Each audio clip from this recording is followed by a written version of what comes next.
You're listening to Heart to Hearts with Erika M, where midlife isn't a crisis, it's a calling. Unfiltered, unapologetic, and oh so real. Let's talk about it, shall we? Now here's your host, Erika M. Well. Welcome to another episode of Heart to Hearts with your hostess with the mostest, Erika M. That's me. And this is episode 9. And today I'm discussing and uncovering the hardship and the challenges of love, forgiveness, and healing, and why it's the most important thing to learn and create for oneself, yourself. But first, as always, before I dive in, this is the gentle reminder that everything shared here is from my personal lens and life experience. I'm not a licensed therapist, psychologist, or pastor. I'm just a woman who's lived, learned, and come out the other side with stories and scars and a heck of a lot more soul, I think.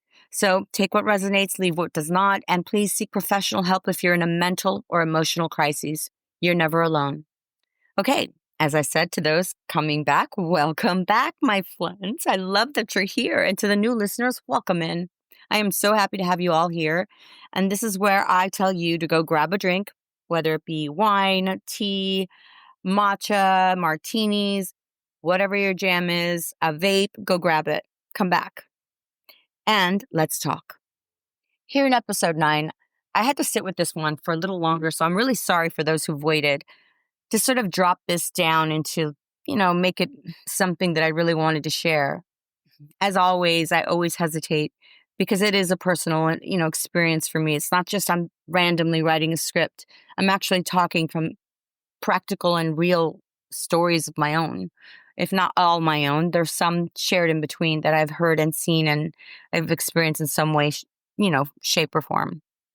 So I want to begin with something that affected my life at a very, I'd say, younger age. In my 20s is when I really started exploring my spiritual path. So it's ironic that I'm sitting here talking about love, forgiveness, and healing at 54, right? For those of you just tuning in, please go back to my other episodes and take a look at them. My first 10 episodes, not 2, are dedicated to us getting to know one another, to getting acquainted like a friend does when another friend comes to visit and they have some tea or coffee or a drink and chat, heart to heart. That's what we're doing. Let me start with something I really love. It's something that I said, again, it molded me when I was in my late 20s after my divorce. And you'll understand why in a second. Our deepest fear is not that we are inadequate. Our deepest fear is that we are powerful beyond measure. This is often, by the way, attributed usually to Nelson Mandela's 1994 inaugural speech, which, by the way, I had thought forever. But in reality, it's actually a passage that originated from Marianne Williamson's book, A Return to Love, which was done in 1992, by the way. Great book. And it started me, again, on my path. It was one of the books that really shaped me as well. Anyway, Nelson Mandela, rest in peace. His speech, it goes on to say so many more things that contain these exact words, actually, but it embodies a similar spirit in the empowerment of liberation, which, Marianne Williamson speaks of in her book. Anywho, what I want to say by this is our deepest fear is not that we're inadequate. Our deepest fear is that we are powerful beyond measure. And who can relate to that? I can. Who can't? If you're someone whom even doesn't understand that right now, just sit back. Like I said, have a sip of your drink because it may be more relatable to you if it looks a little differently by being broken down differently. So I want to start with forgiveness because for me, it's what activated my healing and then my love. Which one happened first, second, or last, and how it goes down now is really irrelevant. It's sort of a personal story, in my opinion, in my point of view. And it's such a powerful act, isn't it? To love, to forgive, to heal. And we'd all love it to be linear, but it isn't. So the most powerful love I've come into is the one of self. But let me start with the forgiveness phase because it's not the easy one. And it's most definitely the one that's mostly overlooked, in my opinion. And that would help me from the love and also the healing that I truly needed to access. So I had to learn to have discernment when I had to ask for forgiveness. And it's not something that I did often or readily, but I did apologize by saying I'm sorry a lot. In my time, I used to say, I'm sorry. Don't you know someone like that always says, I'm sorry. Oh my gosh, I'm sorry. I used to be that person. And I used to struggle with the actual act of forgiving someone else, but I was easily saying, I'm sorry. Maybe I would allow someone to walk all over me or take from me or whatever, fill in the gap. And haven't you done that? Do you struggle with that now? I did. Not today, but I did. And if you have many wounds, which I know a lot of us have, hold on to it just for one deep second. Grab onto it and think about it and hold it in your mind's eye and hold it. What's that wound? How does that make you feel? Not so great, probably, right? Your body probably tensed up and your forehead probably crinkled and your breath shortened maybe, or your chest tightened a bit. It happens, I know, because like many of you, I feel the same things and I never even considered forgiving anyone. It wouldn't even be a question. So to talk of it now, I didn't know all those feelings that my body sent out when I was in a place where I was triggered, where my wounds were triggered, that forgiveness was my actual key to unlock the doors. I unknowingly held on to anger and pain, like a lot of us do, until it formed into something I couldn't handle anymore, until its own lungs had breath in it to breathe. And I was just like the vehicle. I'd always people please. I'd gaslight myself by asking for forgiveness, especially when I didn't do anything wrong. But I did it in the name of keeping peace or looking like the one who was more adult. I don't know. It was weird, but it's something I did a lot. And then finally someone had said, Erika, you don't have to say sorry. Truly say sorry when you're absolutely needing to say you are sorry. And it stopped me from really doing that. So a lot of people along the way showed me what actual acts of forgiveness and sorries are, which are totally different, by the way. And that instilled in a young age because of the way that I was brought up. So while my story is unique to me, it's not unique. I had a broken heart many, many times, as many of us have. And it was like, how could I put this? It didn't make me cold. It made me an overgiver. As a young child, I wasn't very valued. I was always discarded many times. And I'd go back for more even when I didn't know why. It's called abuse, by the way. It's called trauma bonding. It's all kinds of things. And it was also lack of love and lack of self-respect, but no one taught me that. So as a youngster, I sort of was groomed into that's how it was. That was a pattern I just relived and relived and relived until recently, to be honest with you. And isn't that sad? But it's taken me a lifetime. So I'm here to unpack this for you at whatever age you're at, whenever situation you're at. And it could be anyone or anything. It doesn't have to be your family. It doesn't have to be a man. It can be anything. Anything that needs forgiveness, anything that holds you down and doesn't allow you to shine because of that fear of what happens if you do, because you've been told your whole life you don't matter, or you've been shown, or you were taken from at a young, tender age, or all of the above. So I know that you can understand that forgiveness isn't the first thing on your mind. Neither was it for me. So, like all of us that have been in that position, we deceive ourselves. I deceived myself time and time again. And I just thought I was being a good friend or a good accommodating lover or a good mother until I finally stopped. And as I mentioned, it started at a very tender age. And as far as back as I can recall, I never remember feeling safe. As a little girl, I was hushed. I was told to be quiet. I was actually told, I'll give you $1 if you be quiet. And it hit different now when I look back on it because I know what it's like to be a mother. And I would never say that to my child, but it would be a joke between my mother and my father. Can you just be quiet? And I don't know if they meant it horribly or not. At that time, I was so young. I just know it hurt me to this day. I still remember the day. Anywho, not to be like too much on that, but it's sort of set off, if you will, a thing about me that you'll understand soon. As a little girl, as I was hushed, I used very much, okay, how do I say this? I didn't really use my voice in the right way. So I was always told to be quiet. I was told that I was being loud. I was told that I was talking too much. And again, even if I disobeyed even a little, I was told not to look or talk or speak. My mother was always governing over me, and I was scolded and I was hurt, and I was told I was pretty one day and I was told I wasn't pretty, and I was torn to pieces the next day.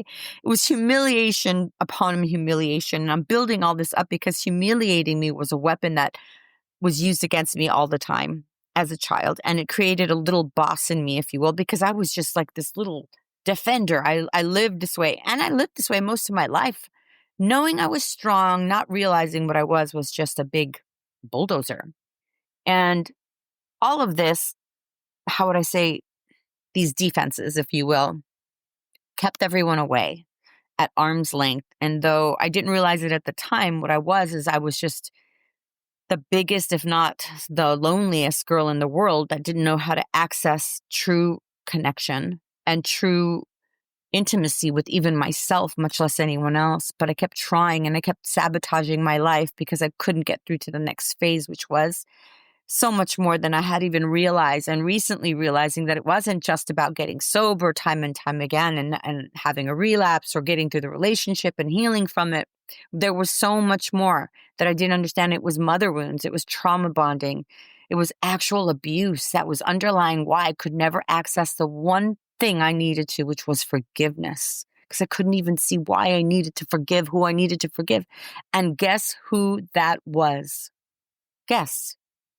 Through my process, I healed inner wounds and I did find my own love. But let the record show, for the sake of testimony, that forgiveness wasn't my first choice. It was numbing out. It was running away. It was pointing the finger in their direction. It was realizing that even if I had a reaction for the way that they treated me, that I had a choice to forgive myself. So I had to tap back into something I'd never known how to tap into, which was self-love and self-respect. And forgiveness had to get me there, but I didn't see what I couldn't see. So there I was with an empty inner self, not knowing why I felt so hollow and why I felt like I couldn't shine anymore. I felt like there was no room or space ever held for me.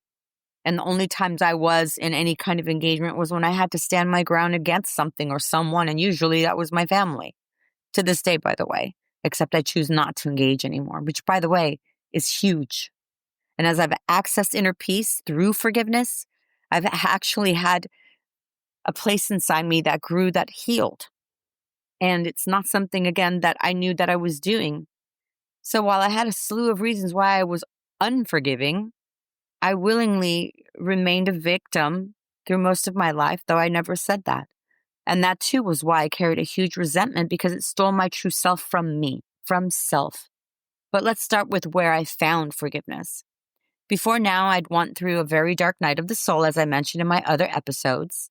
I was laying in a hospital bed and hating myself and my family because no one visited me. My son didn't show up, nor did he or any of them through COVID, by the way. But here I am on my back. My hips are out. My spine is out. I can't even stand. And I'm miserable.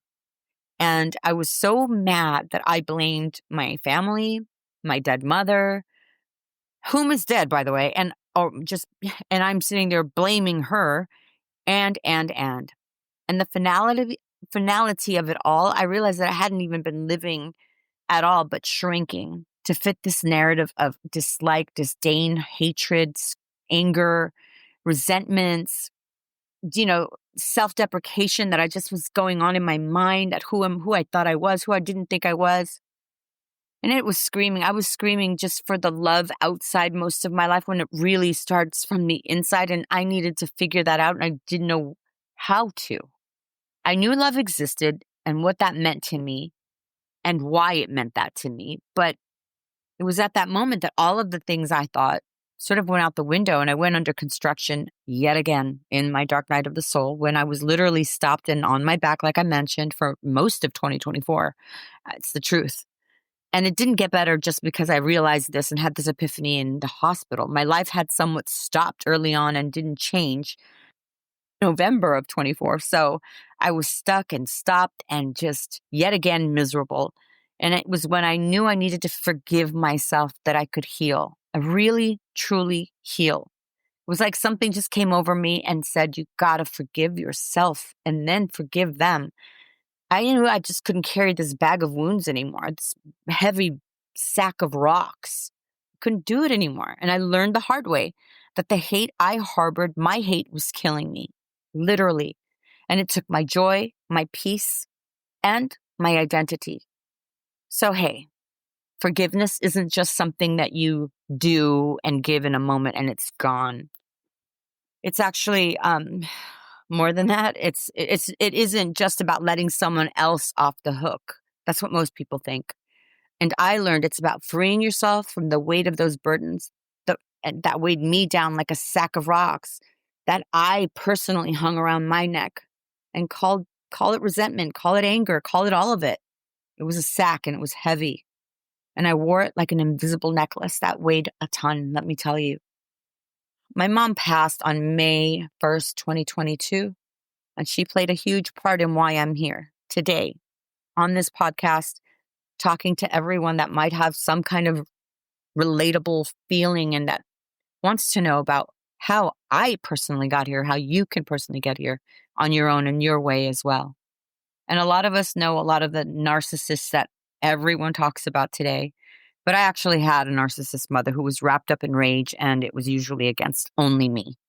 So forgiving my mother, my emotional, psychological, and physical abuser, whom I can now say that's what it was. And I only up until 2-3 years ago was able to actually call my mother my abuser. And I don't say that as like, oh, my mom abused me and I'm some victim or martyr. No, she was the catalyst to breaking me open. And thank God I broke open. So no, it wasn't easy to forgive my mother until I had to, until I needed to. So like I said, I lived that life of chaos, and my mother was my abuser. She was a full-blown bipolar rageaholic, an opioid user, and a later in life kind of day drinker, kind of a drunk. Like, yeah, it was depending on the day, and it was in Costa Rica. She just started drinking. It was nothing she did when I was growing up. It was something she did later in life. And I think it was just because she was so unsettled within herself. She was so abusive, even to herself. That's all I learned. She was abusive on every level and toxic and evil. And it was very, very hard. And through my entire life, she pitted everyone she could to manipulate against me, even until the end with my inheritance. And even my own child has turned against me. And she remained that way toward the bitter end. Mentally unhealed, untreated mostly, and mentally ill emotionally. She literally was evil. And I'm telling you, some of the pictures of her last days are so dark that, I can't even actually look on them. I can't. I just see something so demonic. I honestly believe my mother had an entity over her life, her entire life. And in the end, when she was dying from stage 4 and physically unable to do anything, she was withering away from her cancer. She was always psychologically incapable of any self-regulation enough to say she was sorry or even say, I love you. But she did end up calling me twice the day before she died.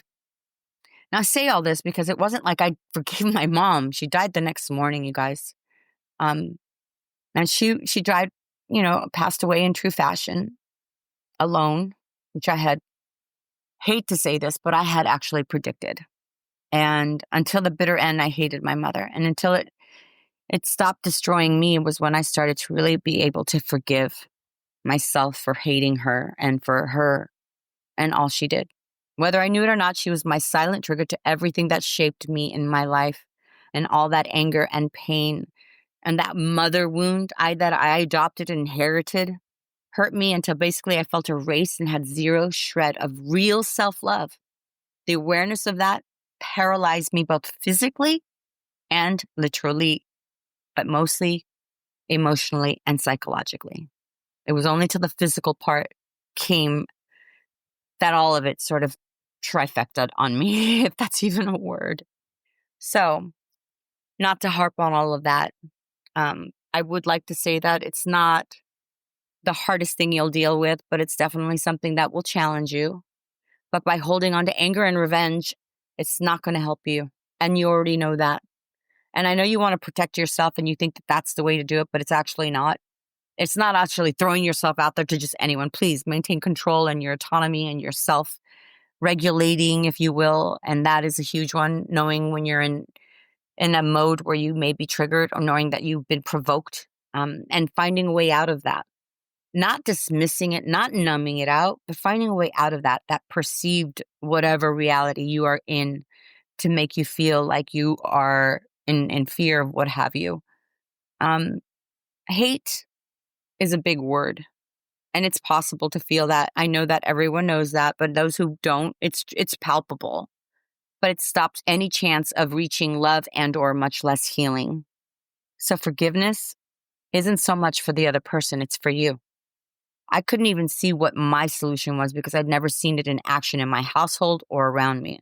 And all I wanted was to leave and escape from my situation, from myself, and all of what happened to me and what's been done to me, to plan everything that I could to just not be present for whatever it is I had to deal with. And it's tricky because, trying to heal at a younger age and later in life when I am a very spiritual person. Today, I know my gifts, but it is the reason why I can say all this, because I realize that it's taking me so damn long for something that I want to share that you can access right this second. I just didn't know how, and it plagued me. It plagues me. And now my mother wound is healed. My family wounds are healed. I know I'm jumping ahead, but it's really not that much. Like I said, it's not linear. So when I started to heal my own wounds, my mother wound, my family wounds, I started to heal myself because I started to really replace things that I hadn't understood were unhealthy for me until I started doing the things that were healthy for me.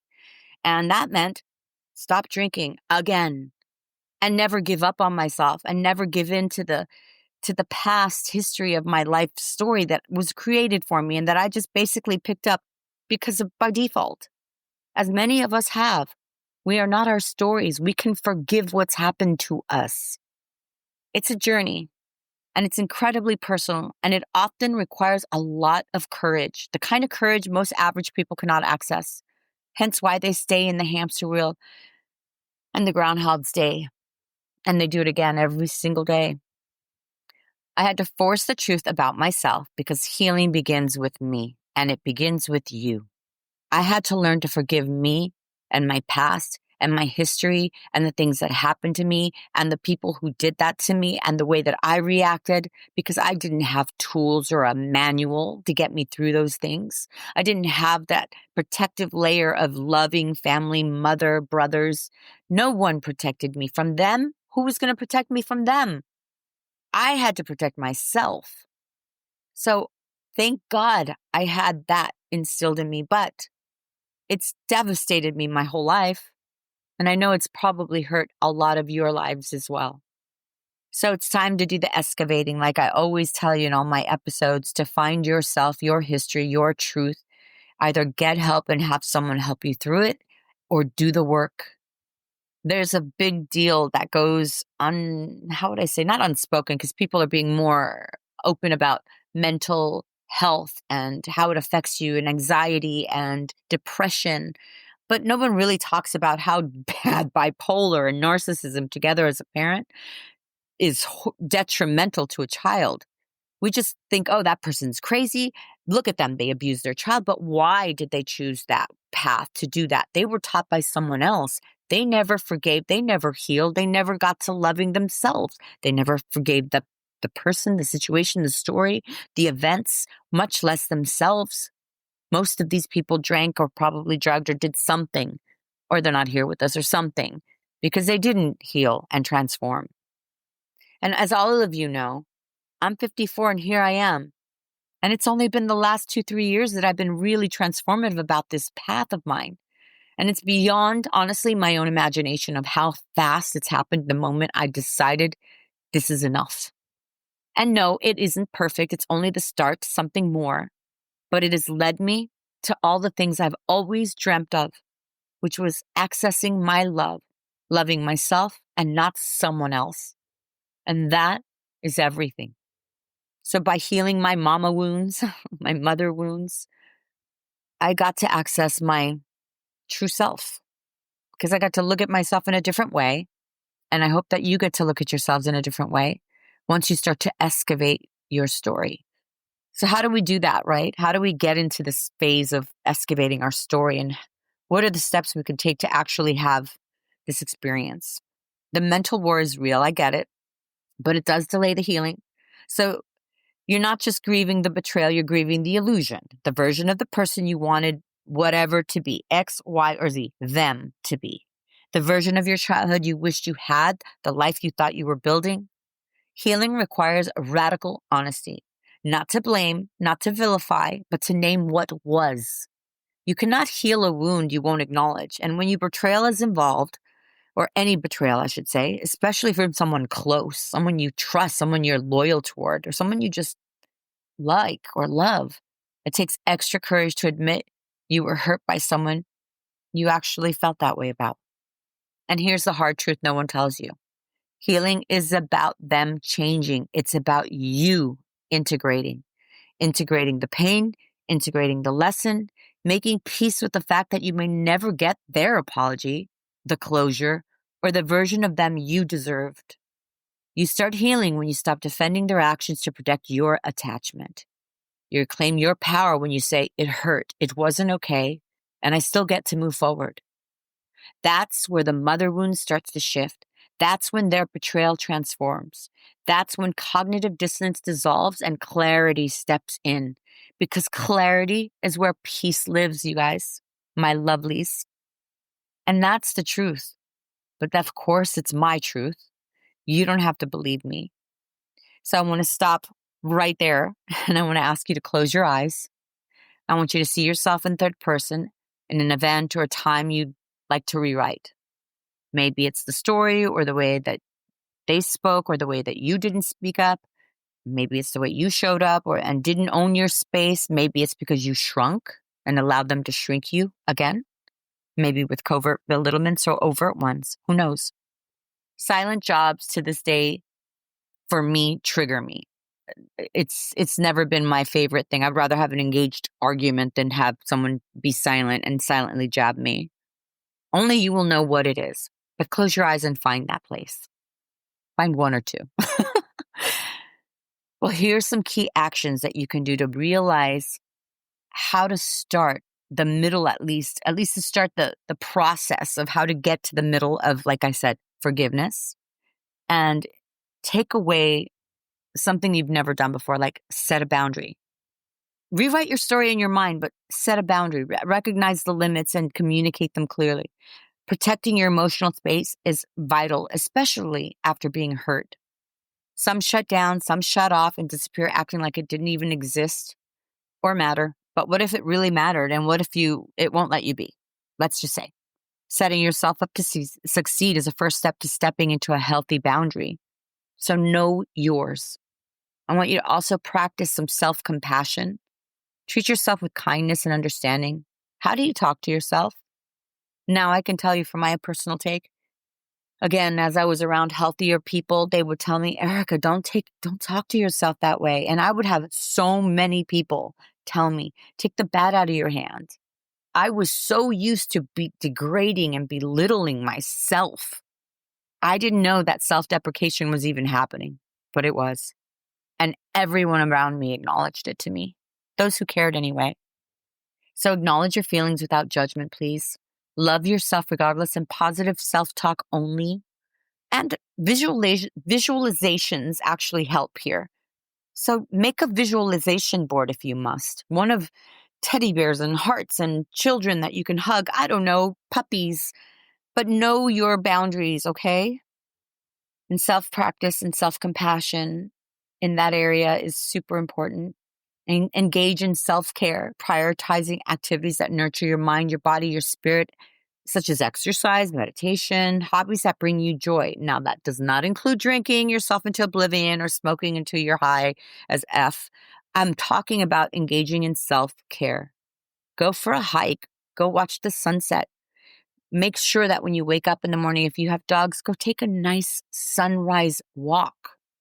These things are all so wonderful and so for free, and they are things I do. I also journal.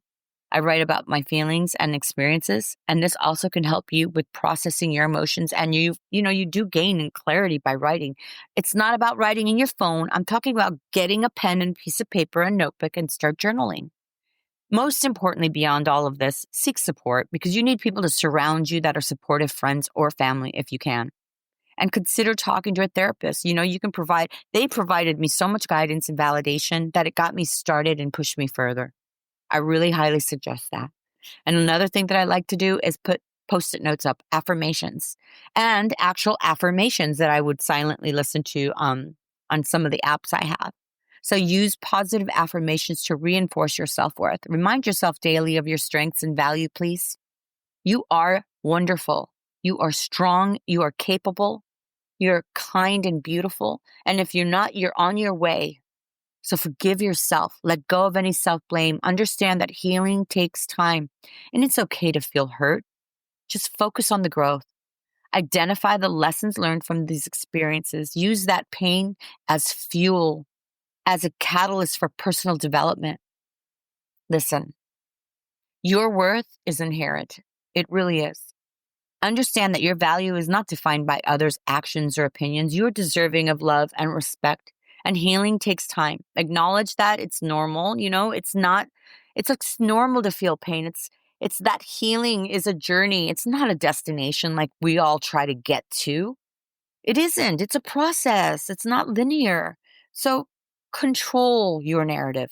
Recognize that you have the power to shape your story. You hold the pen. That's in one of my episodes. Rewrite your story. Choose to focus on resilience and strength. Not everyone will be your cheerleader, and they will not understand. Most, if they're not of good nature, will deter you. Even the passive-aggressive ones, well, you don't need to do that. That's not important. Accept that others may not fully grasp your experience, much less acknowledge it.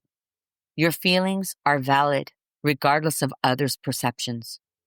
Emotions are temporary, so please don't forget that. This too shall pass. And realize that feelings or hurt and anger are transient. Allow yourself to feel, but know that these emotions will evolve over time. I promise you. I am the testimony. Emotions are temporary. And have empathy for others. Remember, no one's perfect. Understand that those who hurt you, they might be struggling with their own issues. I had to learn that, and I had to accept that, and that's what helped me to forgive my mother. And this realization can foster compassion, even if you choose to distance yourself, even if you can't do anything more. And finally, you, my girl, my man, my friends, my lovelies, you deserve happiness. Believe that you are worthy of joy and fulfillment, regardless of past experiences. Honestly, you can explore all of these actions and realizations in depth on your own, perhaps sharing your personal anecdotes or what have you, to a friend and confiding in them, writing it out. Find new circles, choosing your tribe or social circles and of friends and family. And family is who we create, who we choose, in my opinion. Wasn't the one that I was born into. So choose your version of family and hold space for yourself in love every day, please, because that's how you access love. In love every day, I access forgiveness. And when I head into that light of healing, I realize it's okay to be me.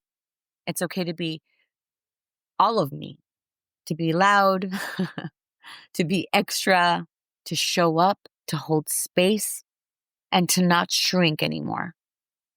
So in closing, I want to tell you something.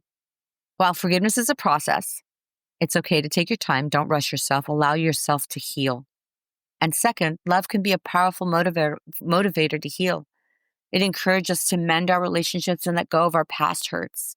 It invites love in to live in your home, your house, your temple, your sacred body, your truth, the real you.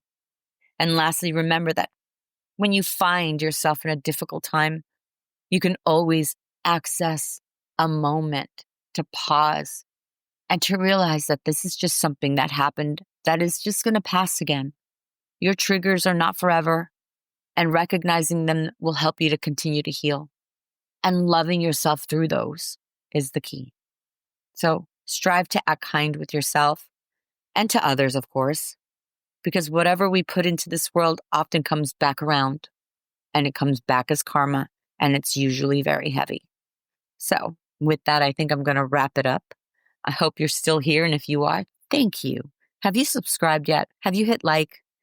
Who are you? Where are you listening from?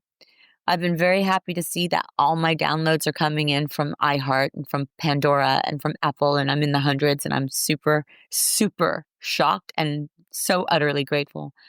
I hope I didn't bore you too much. I will be back soon. I promise my next drop will be Sunday. I will not make you wait. So thank you so much for tuning into the episode. Oh my gosh, where I spoke from my heart to your heart, and I hope I didn't bore you.